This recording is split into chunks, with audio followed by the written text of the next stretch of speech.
अनेकांत education सोसायटीचे तुळजाराम चतुर्चंद महाविद्यालय बारामती इयत्ता 12वी विषय राज्यशास्त्र. मी प्राध्यापक पठाण FA. विद्यार्थी मित्रांनो, सर्वांना गुड मॉर्निंग. कालच्या तासाला आपण 12वीच्या अभ्यासक्रमाची किंवा 12वीच्या अभ्यासक्रमाविषयी आपण माहिती पाहत होतो आणि ही माहिती पाहत असताना आपण त्यातील पहिल्या 3 प्रकरणांचा अभ्यास केलेला आहे, आढावा घेतलेला आहे. आज आपण राहिलेल्या 3 वेगवेगळ्या प्रकरणांचा अभ्यास करणार आहोत आणि याच्यावरून आपल्या लक्षात येईल की आपण 12वीला अभ्यास करत असताना आपणाला कोणकोणती प्रकरणे आहेत, या प्रकरणांचं असणारं स्वरूप काय आहे, म्हणजेच आपण या प्रकरणामध्ये कोणकोणत्या घटकांचा अभ्यास करणार आहोत हे आपल्याला समजण्यासाठी मदत होणार आहे. तर व्यवस्थित ऐका. प्रकरण 4 समकालीन भारत. हे प्रकरण अभ्यासत असताना आपण याच्यामध्ये शांतता, स्थैर्य आणि राष्ट्रीय एकात्मतेसमोरील आव्हाने पाहणार आहोत. याच्यामध्ये आपण सुरुवातीला प्रस्तावना पाहणार आहोत, त्यानंतर राष्ट्र असेल याचा आपण अभ्यास गेल्या वर्षी इयत्ता 11वीमध्ये केलेला आहे. राष्ट्र असेल, राष्ट्रवाद असेल, राज्य असेल, या ज्या संकल्पना आहेत, या संकल्पना राज्यशास्त्रातील महत्त्वाच्या संकल्पना आहेत. मग राष्ट्राचा जर आपण विचार केला तर एका विशिष्ट आत्मीयतेच्या भावनेने एकत्र जोडला गेलेला समूह म्हणजे राष्ट्र होय. आणि आपण राष्ट्राची वेगवेगळी वैशिष्ट्ये पाहिलेली होती. राष्ट्राची किंवा राष्ट्राच्या निर्मितीचे आधारभूत घटक हे पाहिलेले होते. म्हणजेच एकंदरीत राष्ट्र निर्माण होण्यासाठी कोणकोणते घटक आवश्यक असतात याचा आपण आढावा घेतला होता. याही वर्षी आपण त्याच्याविषयी माहिती पाहणार आहोत. म्हणजेच राष्ट्र निर्माण होण्यासाठी लोकसमूहामध्ये एकात्मतेची भावना निर्माण होणं महत्त्वाचं आहे. त्यानंतर राष्ट्रवाद, नॅशनलिझम म्हणजे काय, तर आपल्याला असं सांगता येणार आहे की आपण अभ्यास केलेला आहे की आपल्या देशावर आपले असणारे प्रेम म्हणजे थोडक्यामध्ये राष्ट्रवाद होय. त्यानंतर आपण या प्रकरणाच्या माध्यमातून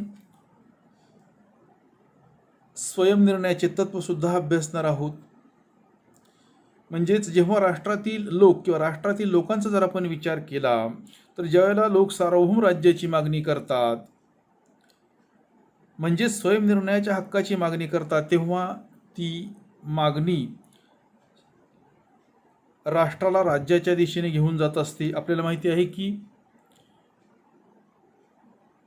राष्ट्र निर्माण झाल्यानंतर राष्ट्राकडे जर काही ठराविक घटक आले तर त्या राष्ट्राचं रूपांतर एका राज्यामध्ये होतं, एका देशामध्ये होतं, हे आपल्याला पाहता येणार आहे किंवा आपण याचा अभ्यास करणार आहोत.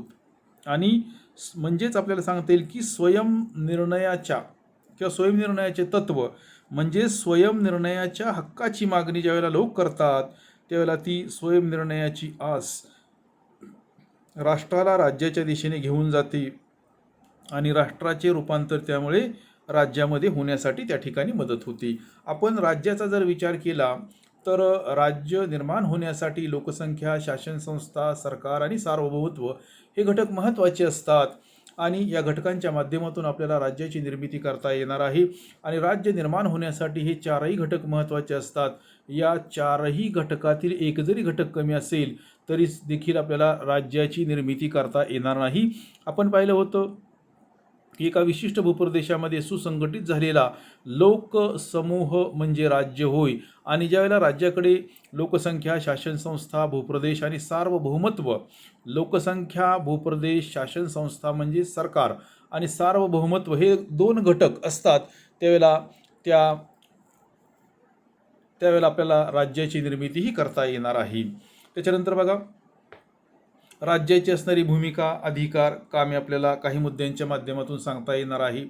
या ठिकाणी आपण त्याचे मुद्दे घेतलेले नाहीत, परंतु आपण थोडक्यामध्ये पाहणार आहोत. राज्याची वेगवेगळी कामे असतात आणि ही कामे प्रामुख्याने शासन संस्थेच्या माध्यमातून त्या ठिकाणी पार पाडली जातात. मग ही कामे कोणती आहेत? तर काही मुद्द्यांच्या माध्यमातून आपल्याला सांगता येणार आहे. या ठिकाणी आपण मुद्दे घेतले नाहीत, परंतु ज्यावेळेला आपण प्रत्यक्ष अभ्यासाला सुरुवात करू त्यावेळेला मात्र आपण या ठिकाणी प्रत्येक मुद्दा व्यवस्थितपणे अभ्यासणार आहोत. तर सगळ्यात पहिला मुद्दा आपल्याला सांगता येईल शांतता आणि सुव्यवस्था निर्माण करणे. त्यानंतर आर्थिक प्रगती करणे असेल, राष्ट्र उभारणी असेल, त्यानंतर लोककल्याण असेल, अशी वेगवेगळ्या प्रकारची कामे त्या ठिकाणी राज्याच्या माध्यमातून त्या ठिकाणी होत असतात. किंवा ही राज्याची कामे आहेत, जबाबदाऱ्या आहेत, किंवा अशा पद्धतीने राज्याचे अधिकार आहेत हे आपल्याला सांगता येणार आहेत. आणि मुळातच राज्याची जी काही कामे असतात ही कामे शासन संस्थेच्या माध्यमातून त्या ठिकाणी पार पाडली जातात.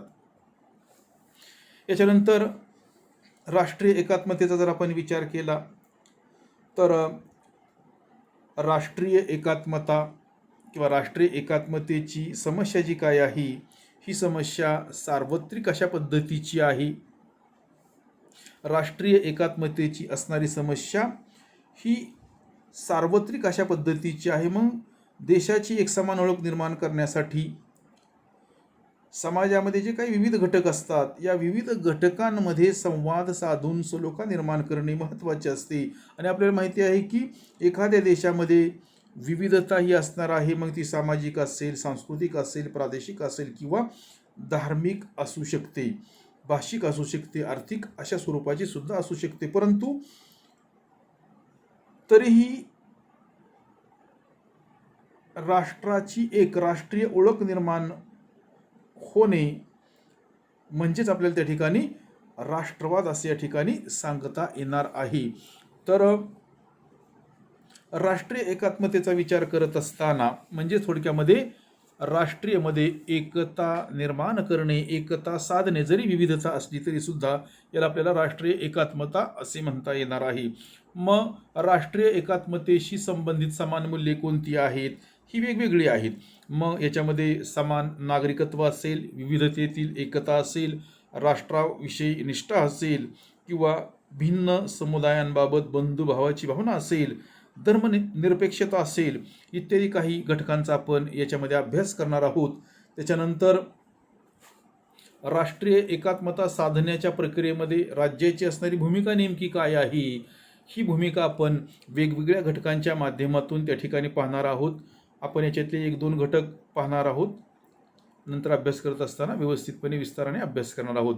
तर आपल्याला सांगता येईल की सांस्कृतिक आणि सामाजिकदृष्ट्या भिन्न गटांना एकत्र आणून त्यांची एक राष्ट्रीय ओळख निर्माण करणे. किंवा दुसरा मुद्दा आपल्याला सांगता येईल लहान लहान प्रदेश किंवा राजकीय, सामाजिक किंवा सांस्कृतिक गटांवर एक राष्ट्रीय सत्ता प्रस्थापित करणे. अशा पद्धतीने आपल्याला राष्ट्रीय एकात्मता साधण्याच्या प्रक्रियेमध्ये राज्याची असणारी भूमिकाही सांगता येणार आहे. त्याच्यानंतर आपण राष्ट्रीय एकात्मता असेल किंवा शांतता, स्थैर्य निर्माण करणे याच्याविषयी असेल, मग आपण आपल्या भारताचा विचार करत असताना, आपण आपल्या देशाचा विचार करत असताना आपल्याला माहिती आहे की जवळपास 150 वर्ष ब्रिटिशांनी भारतावर राज्य केलेले आहे. आणि 15 ऑगस्ट 1947 रोजी भारताला स्वातंत्र्याचा दर्जा हा प्राप्त झालेला आहे. मग भारताला स्वातंत्र्याचा दर्जा प्राप्त झाल्यानंतर भारतासमोर काही समस्याच नव्हती असं नाही, तर भारतासमोर अनेक प्रकारच्या समस्या होत्या. जसं की आपल्याला सांगता येणार आहे की मग आर्थिक मागासलेपणा असेल, गरिबी असेल, दारिद्र्य असेल, बेकारी असेल, निरक्षरता असेल, सामाजिक विषमता असेल, इत्यादी समस्या भारतासमोर होत्याच. आणि स्वातंत्र्य चळवळीने भारतीयांसमोर काही मूल्ये व उद्दिष्टे ठेवली होती. तीच मूल्ये स्वातंत्र्यानंतर राष्ट्र उभारणीचा पाया ठरली असं जर आपण म्हटलं तर ते चुकीचे होणार नाही. मग ही मूल्ये कोणती आहेत की जी भारताच्या उभारणीमध्ये ज्यांनी महत्त्वाची भूमिका पार पाडली अशी मूल्ये कोणती होती? खरोखर त्याच्या माध्यमातून भारतीय समाजामध्ये एक वेगळ्या पद्धतीचे वातावरण निर्माण होण्यासाठी मदत झालेली होती. मग याच्यामध्ये आपल्याला काही मुद्द्यांचा विचार हा करावा लागेल. मग हे मुद्दे कोणते आहेत? तर आपल्याला पहिला मुद्दा सांगता येईल तो म्हणजे राष्ट्रवाद. दुसरा मुद्दा आपल्याला सांगता येईल तो म्हणजे धर्मनिरपेक्षता. आणि यातला तिसरा मुद्दा आपल्याला सांगता येईल आणि तो मुद्दा म्हणजे लोकशाही होय. म्हणजेच या मुद्द्यांच्या माध्यमातून आपल्याला आपल्या राष्ट्राची पायाभरणी करता आली. एक आपल्या देशाला किंवा आपल्या देशामध्ये जरी विविधता असली तरी सुद्धा या घटकांच्या माध्यमातून आपल्याला विविधतेमध्ये एकता साधण्यासाठी मदत झालेली आहे. यातील आपण धर्मनिरपेक्षतेचा जर आपण विचार केला, आपल्याला माहिती आहे की भारतामध्ये विविधता आहे तरी सुद्धा भारतामध्ये एकात्मता आहे किंवा भारतामध्ये एकता आहे किंवा एकतेचे वातावरण आहे. मग या सर्व गोष्टी का शक्य झाल्या? तर भारत हे धर्मनिरपेक्ष राज्य आहे. भारतीय राज्यघटनेची अनेक वैशिष्ट्ये आहेत, त्यातील एक वैशिष्ट्य म्हणजे धर्मनिरपेक्षता होय. मग धर्मनिरपेक्षता म्हणजे काय? तर थोडक्यामध्ये आपल्याला सांगता येणार आहे, धर्मनिरपेक्षता म्हणजे सर्व धर्म समभाव होय. आणि अशी जी काही तत्वे आहेत, मूल्ये आहेत, याच्या माध्यमातून आपल्याला आपल्या देशाची उभारणी करण्यासाठी मदत झालेली आहे. मग अशाच पद्धतीने आपण काही घटकांचा याच्यामध्ये अभ्यास करणार आहोत. त्याच्यानंतर संरचनात्मक परिणाम याचा जर आपण विचार केला तर संरचनात्मक दृष्टीने राष्ट्रीय एकता आणि प्रादेशिक अस्मिता यामध्ये साधलेला समतोल काही वैशिष्ट्यांच्या माध्यमातून आपल्याला सांगता येणार आहे.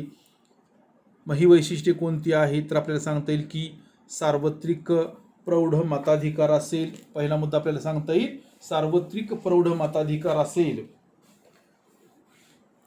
सार्वत्रिक प्रौढ मताधिकार की ज्याच्या माध्यमातून आपल्याला लोकशाही ही व्यापक प्रमाणामध्ये किंवा लोकशाही ही आपल्याला सर्वांपर्यंत पोहोचविता येणार आहे. त्याच्यानंतरचा मुद्दा आपल्याला सांगता येईल की सांस्कृतिक ओळख निर्माण करणे किंवा ही सांस्कृतिक ओळख निर्माण करत असताना भाषेला त्या ठिकाणी अनन्य साधारण अशा पद्धतीचे महत्त्व आहे.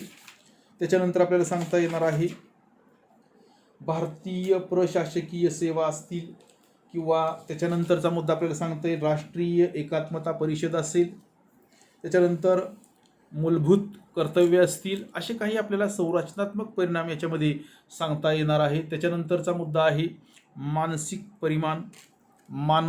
परिमाण याचा अभ्यास करत असताना आपल्याला सांगता येणार आहे की आपण आपल्या देशाचा जर विचार केला तर भारत हा विविधतेने नटलेला देश आहे आणि भारतामध्ये आर्थिक, सामाजिक, धार्मिक, प्रादेशिक विविधता आहे आणि अशा विविधतेमध्ये देखील एक समान संस्कृती आहे आणि ही समान संस्कृतीच भारतीय नागरिकांना एकत्र बांधून ठेवण्याचे काम करते. हे आपल्याला मानसिक परिमाणाच्या माध्यमातून त्या ठिकाणी सांगता येणार आहे. आणि भारताचा विचार करत असताना आपण आत्ताच पाहिले की 15 ऑगस्ट 1947 रोजी भारताला स्वातंत्र्याचा दर्जा प्राप्त झाला. परंतु हा दर्जा प्राप्त झाल्यानंतर सुद्धा भारताच्या समोर काही आव्हाने होती. ही आव्हाने आपल्याला नाकारता येणार नाहीत. मग साधारणपणे कोणकोणती आव्हाने होती तर आपल्याला सांगता येणार आहे आणि ते म्हणजे संस्थानांचे विलिनीकरण. भारतामध्ये त्यावेळेला भरपूर प्रमाणामध्ये संस्थाने होती ज्यावेळेला भारताला स्वातंत्र्याचा दर्जा प्राप्त झाला. मग याचा जर आपण विचार केला तर मग जम्मू काश्मीर असेल, हैदराबाद असेल किंवा जुनागड या संस्थानांबाबत काही समस्या होत्या आणि भारतासमोर त्याच्या माध्यमातून काही आव्हानेही निर्माण झालेली होती. त्याच पद्धतीने ईशान्य भारताचा प्रश्न असेल.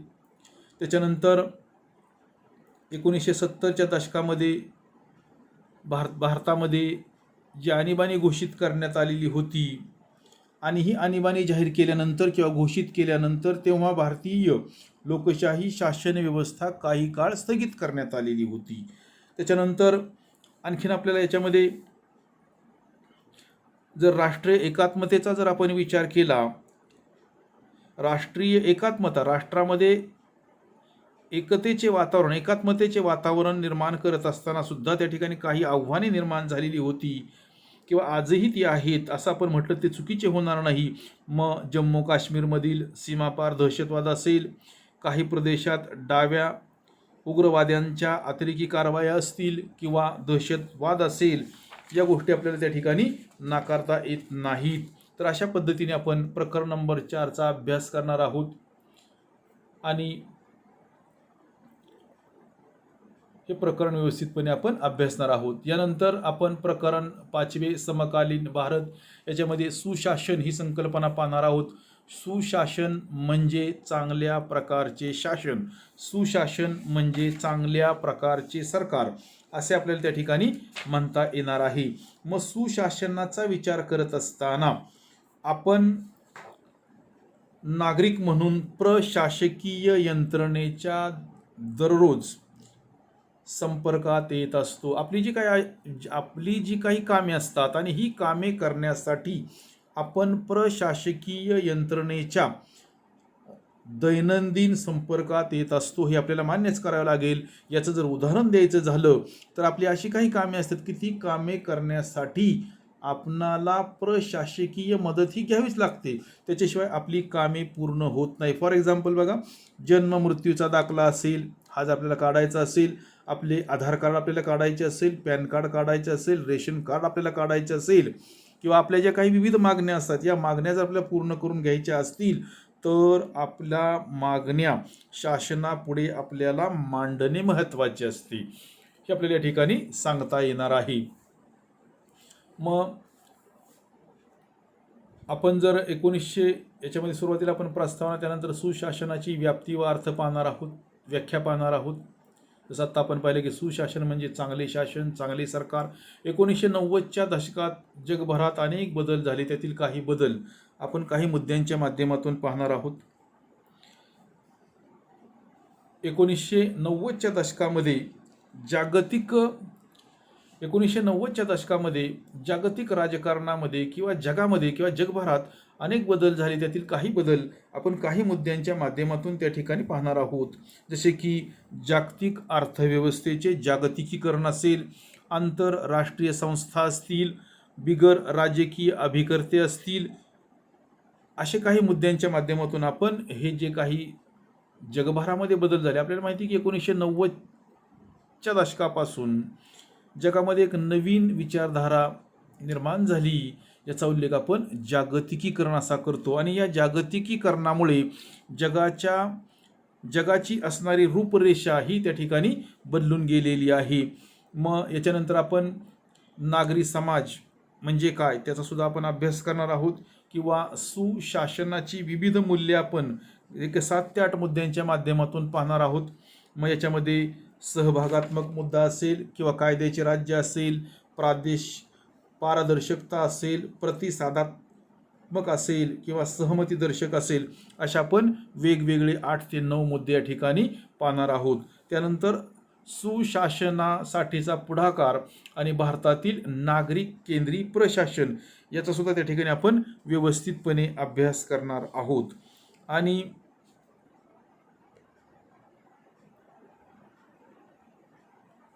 याच्यानंतर दुसरा प्रशासकीय आयोग, याची स्थापना केव्हा झाली, याचं काम काय आहे, कशासाठी त्याची स्थापना झाली, याचा सुद्धा आपण व्यवस्थितपणे अभ्यास करणार आहोत. किंवा भारतातील प्रशासकीय सुधारणा म्हणजे काय, याचा आपण 4 ते 5 मुद्द्यांच्या माध्यमातून अभ्यास करणार आहोत. हे मुद्दे अतिशय महत्त्वाचे आहेत. त्यातला पहिला मुद्दा आपण पाहत आहोत भारतातील प्रशासकीय सुधारणा. त्याच्यामध्ये मग आकडा एक आपल्याला सांगता येईल लोकपाल आणि लोकायुक्त, त्याच्यानंतर नागरिकांची सनद, त्याच्यानंतर तिसरा मुद्दा आपल्याला सांगता येईल ई प्रशासन, याच्यामध्ये चौथा मुद्दा आपल्याला सांगता येणार आहे माहितीचा अधिकार, आणि याच्यातला 5वा मुद्दा आपल्याला सांगता येईल नागरिकांचा प्रशासनातील सहभाग. अशा काही मुद्द्यांच्या माध्यमातून आपण हे प्रकरण अभ्यासणार आहोत. त्याच्यानंतर ई प्रशासनाच्या उद्दिष्टांचे 6 वेगवेगळे स्तंभ आपण अभ्यासणार आहोत. आणि त्याच्यानंतर भारत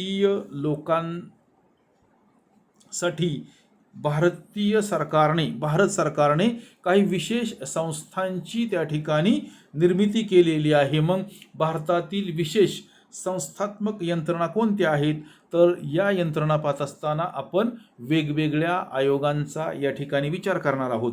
याच्यामध्ये जवळपास 8 ते 9 वेगवेगळे आयोग आहेत. जसे की राष्ट्रीय अनुसूचित जातींसाठीचा आयोग असेल, राष्ट्रीय अनुसूचित जमातींसाठीचा आयोग असेल, राष्ट्रीय मानवाधिकार आयोग असेल, राष्ट्रीय महिला आयोग असेल, किंवा राष्ट्रीय बालहक्क संरक्षण आयोग असेल. राष्ट्रीय मागासवर्गीय आयोग आहे, राष्ट्रीय अल्पसंख्याक आयोग आहे, राष्ट्रीय ग्राहकवाद निवारण आयोग आहे. अशा आपण वेगवेगळ्या भारतातील विशेष संस्थात्मक यंत्रणांचा या टॉपिकच्या माध्यमातून अभ्यास करणार आहोत. आणि याच्यानंतर आपण प्रकरण 6 पाहणार आहोत. म्हणजे आपण शेवटचे प्रकरण पाहणार आहोत आणि हे प्रकरण, या प्रकरणाचं नाव आहे प्रकरण 6 भारत आणि जग. म्हणजेच भारत आणि जग हे प्रकरण पाहत असताना आपण सुरुवातीला प्रस्तावना पाहणार आहोत.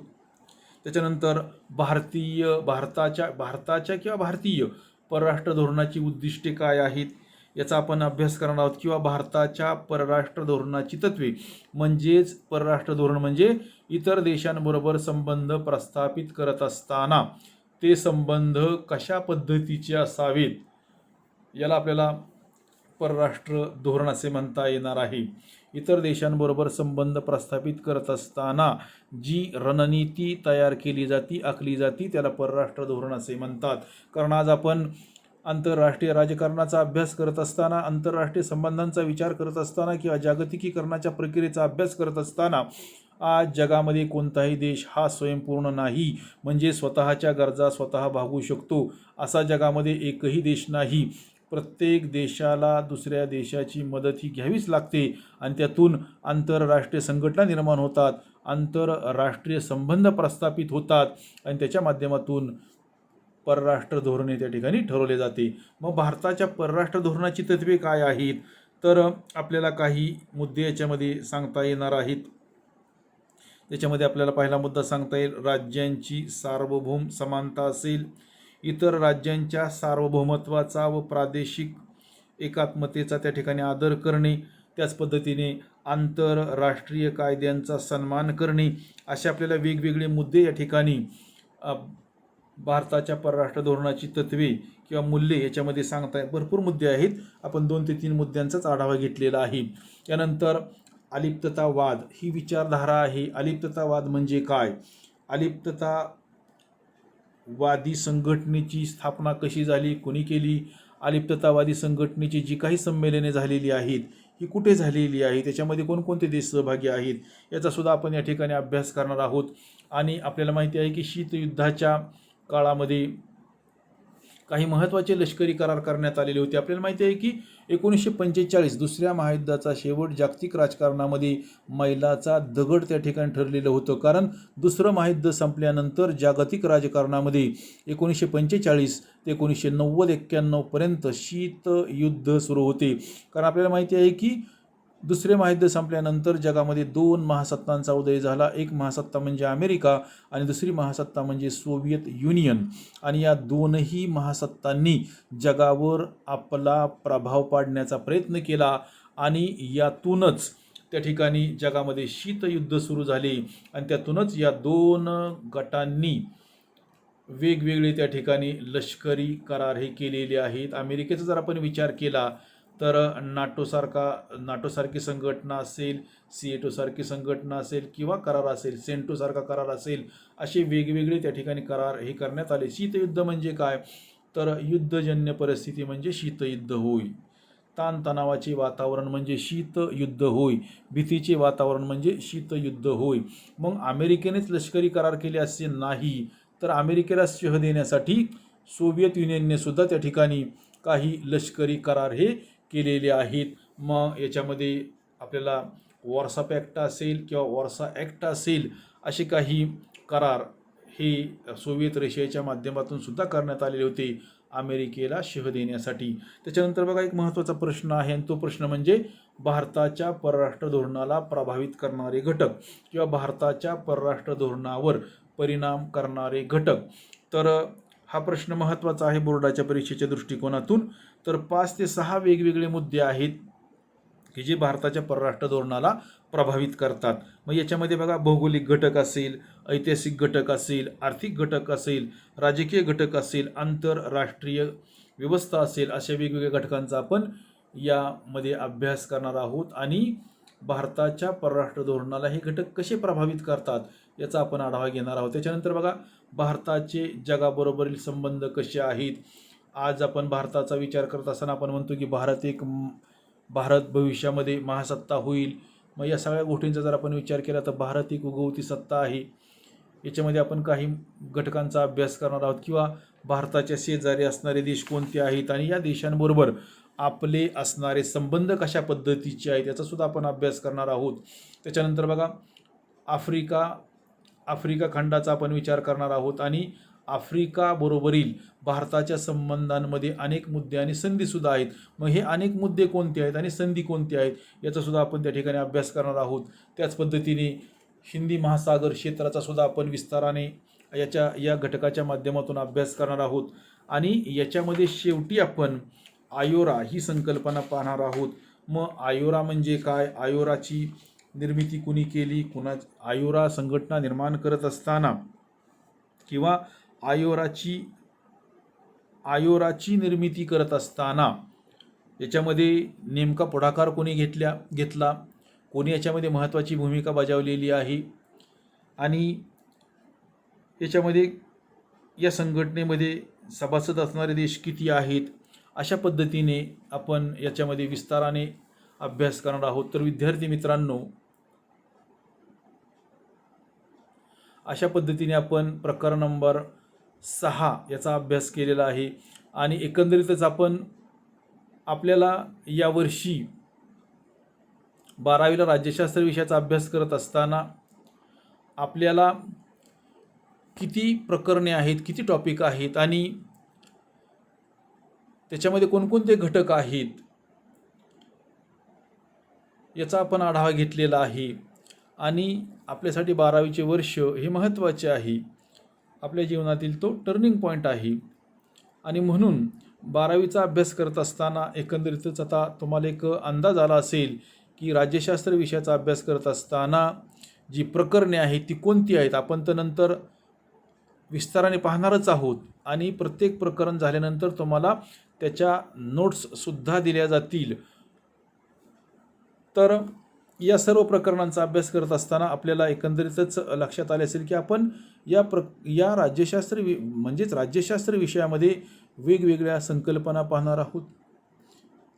आपल्या देशाचा आपण अभ्यास करणार आहोत, आपल्या देशाबरोबर आपण जगाचा अभ्यास करणार आहोत, आपल्या देशाबरोबर आपण जागतिक राजकारणाचा अभ्यास करणार आहोत आणि एकंदरीतच जगामध्ये असणारी परिस्थिती कशा पद्धतीची आहे याचा आपण विस्ताराने आढावा घेणार आहोत. तर विद्यार्थी मित्रांनो, आज आपण याच ठिकाणी थांबणार आहोत. राहिलेला भाग आपण नंतरच्या तासाला पाहणार आहोत.